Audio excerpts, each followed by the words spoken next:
The last 12 months have once again seen Usdaw do what we do best: resolving issues, raising awareness, and winning for our members. Whether it's a quick chat with a manager or coordinating a national campaign, our reps and activists and officials are working hard to make life better for our members.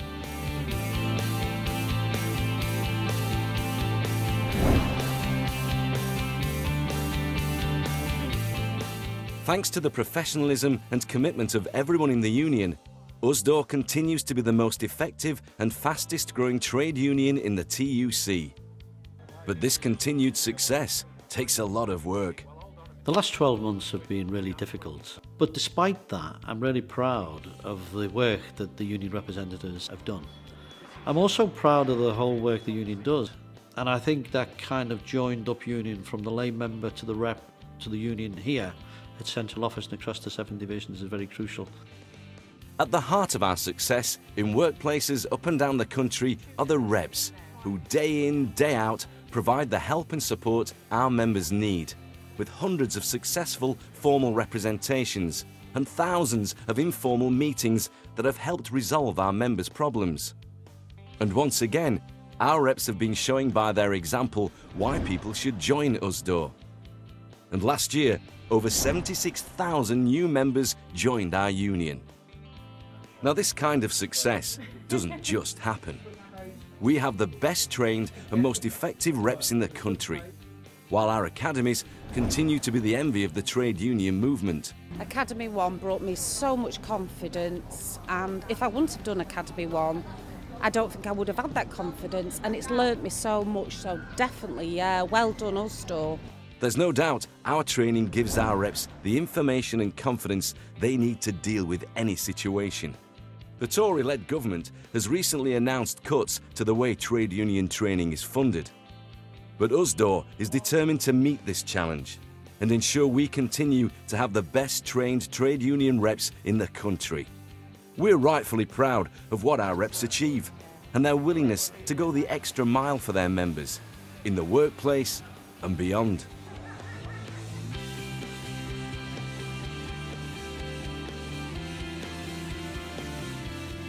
And once again, at our annual organising awards, we recognise the achievements of our outstanding reps who've shown a real commitment to our members over the last year.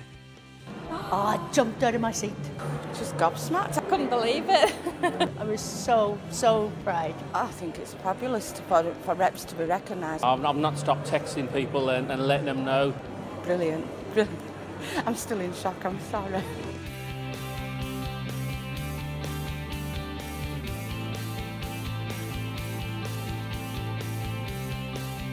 Our recent Spotlight Day focused on the issue of mental health, and our reps took the opportunity to highlight this serious problem that affects 1 in 4 people. There's still definitely a stigma around it because I think people feel ashamed if they've got a mental health issue. It's still kind of a very taboo subject. So we're just trying to highlight that you may work, you may be retired, you may be at school. It doesn't matter where you are, this thing could happen. While mental health problems can have many causes, there's no doubt that the hardship caused by this government's policies is putting a real strain on our members and working people everywhere. The government seems oblivious to the suffering of many low-paid people, with direct cuts to their incomes and cuts to the services they rely on. Police numbers have dropped to dangerous levels, while waiting times in A&E are now the worst in a decade. Meanwhile, the Tories are up to their old tricks of selling off the country's assets to help their friends in the city get even richer. But for many of our members, there's more hardship to come. The Coalition will reduce many working people's incomes even further with the introduction of the Universal Credit System. What they say is that this is an administrative change that will make work pay, but the reality is that it will make over 300,000 low-paid working families an average £300 a month poorer. Many of these will be our members. We recently highlighted this fact to Labour MPs in Westminster, who were shocked by the impact of this on the hard-working people the government claimed to be looking out for. Usdaw is known as the campaigning union for a good reason. We tackle the issues that matter to our members, and use evidence-based arguments to make our case. In 2013, we won a landmark ruling that would have meant former Woolworths and Ethel Austin employees in stores with fewer than 20 staff would finally get compensation. The government, who didn't even turn up at the hearing, decided then, unfortunately, that this was now an appeal that would take place, and the appeal now has happened, and now it's been referred to Europe. If it's based on fairness and justice, we will win. We're working hard for our members, and our Respect Week once again highlighted the unacceptable abuse and assaults faced by our members in retail. And this year, we worked hard to get an amendment to a law that would make assaults on shop workers a specific offence. There were 120,000 attacks against retail staff across the United Kingdom. Unfortunately, the Conservatives defeated the amendment. But we now know a future Labour government will ensure greater protection for our members. We've got a look at, in the first 2 years of any future Labour government, what we would do. And there will be undoubtedly a criminal justice policing bill in that Parliament. And I think this is certainly an issue that we've pressed.